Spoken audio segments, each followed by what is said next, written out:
I have a small task for you guys. If you happen to visit any multi-store building, what you can do is you can go to the topmost floor or the bottom floor, open the tap, and you have to observe the force with which the water comes out. Go to the topmost floor, go to the bottommost floor, open the tap for a second, and observe the amount of water, the force with which the water comes out. So clearly the tap at the bottom will have more pressure. If you guys have not observed this, please do observe it. This has more pressure. But the thing is, both are connected to the same tank.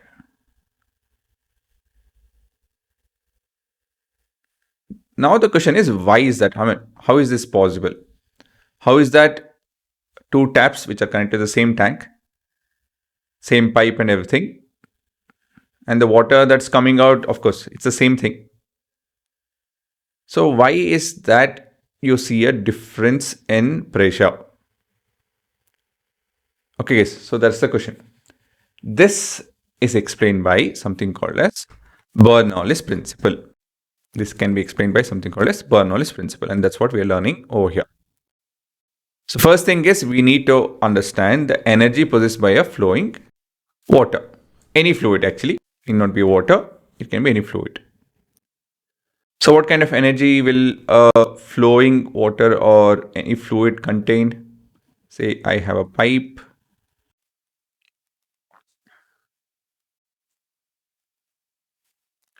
And I have some water. Now the question is, how will we? Sorry, I kind of lost track. The question was, what kind of energy does this fluid have as of now? One is yes, since it's moving, you have correct kinetic energy. What else? Since it's at a height, right? Generally, all of this is at a height, right? Because it's at a height, it has correct. Because it is at a height, it will have potential energy. Then what else? Think about it. We have studied about it. We have one more thing. I'll leave it to you guys. Oh yeah, it's there on the screen itself. The flowing water or any fluid possesses three forms of mechanical energy at any point in its motion. Sorry, I was not more specific. It is to do with mechanical energy. Of course, there are other forms of energy that it has, but I'm not talking about that. We are talking about mechanical energy. So we have kinetic, pressure, and potential energy. Kinetic, it's obvious, it's flowing. Potential, because it is at a height. Generally, in a house, it has to be actually, right? Generally, if you're looking at a tap from a tank, connected to a tank, that is, the water that comes out is at a higher pressure, and that's why it comes out. And of course, the pressure, that is the basic nature of fluid. So due to the fluid pressure exerted on its surface, there is a certain relationship between these three, and that is captured by something called as Bernoulli's principle. That's the agenda of this set of videos. So the basic idea of Bernoulli's principle is that it shows how speed, pressure, and height of a fluid are connected as it flows smoothly. Right? We are looking at a steady, incompressible flow.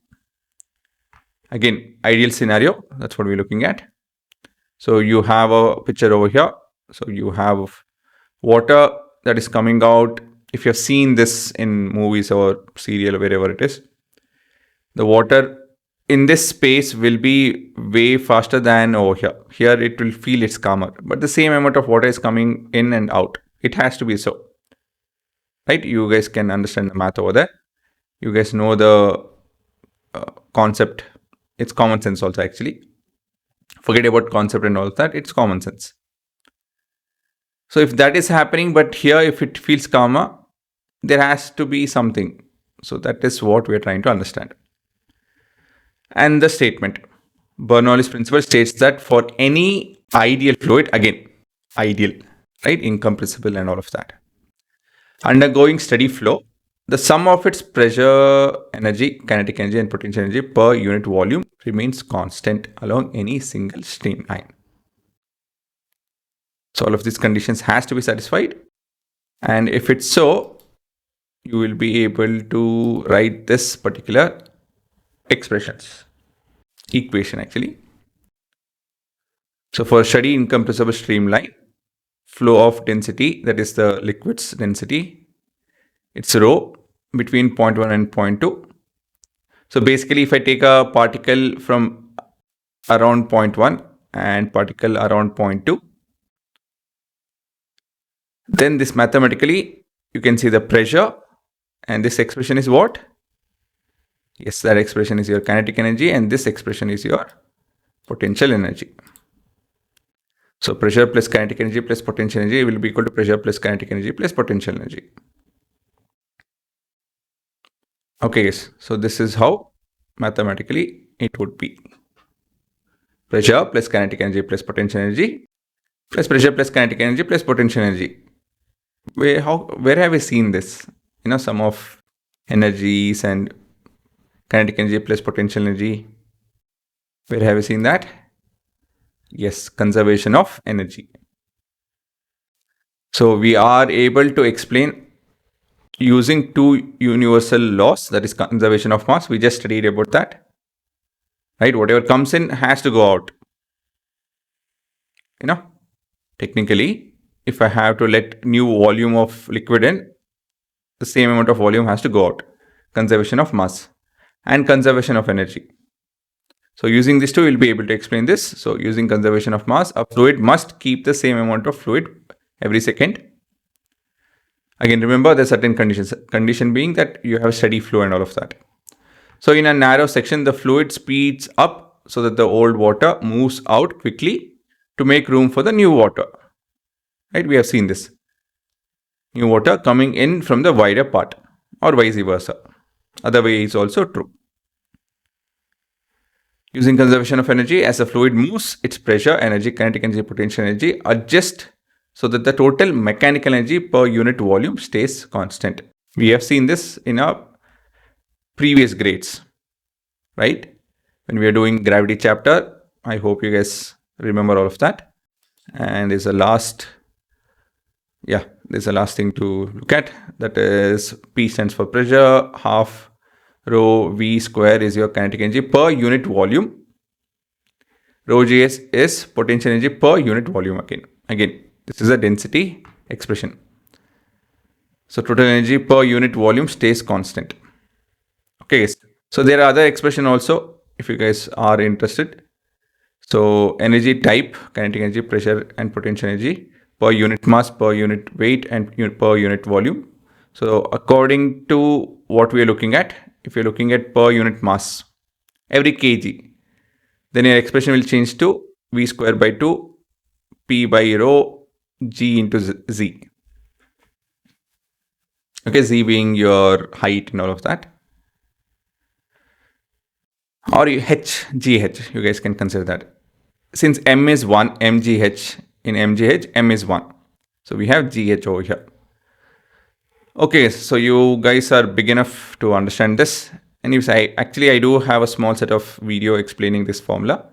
But yeah, this is a good overview. If you're able to understand, that's good. So what is that we are looking at? We are looking at a new concept which deals with energy, mechanical energy in a flowing, not just water, any fluid. And this entire idea is able to explain why when we use a tap, the topmost floor in the same building, if I use a tap at the bottommost floor, there's a difference in pressure, right? There's a difference in the experience. That is explained with the help of Bernoulli's principle. So it connects kinetic energy, pressure energy and potential energy of a fluid. Very simple. So this is a basic statement. I'm not going to reread that. Why does it happen? It can be explained with the help of conservation of mass and conservation of energy. and mathematically we are looking at this. So let me, pause for a second. You guys can have a look.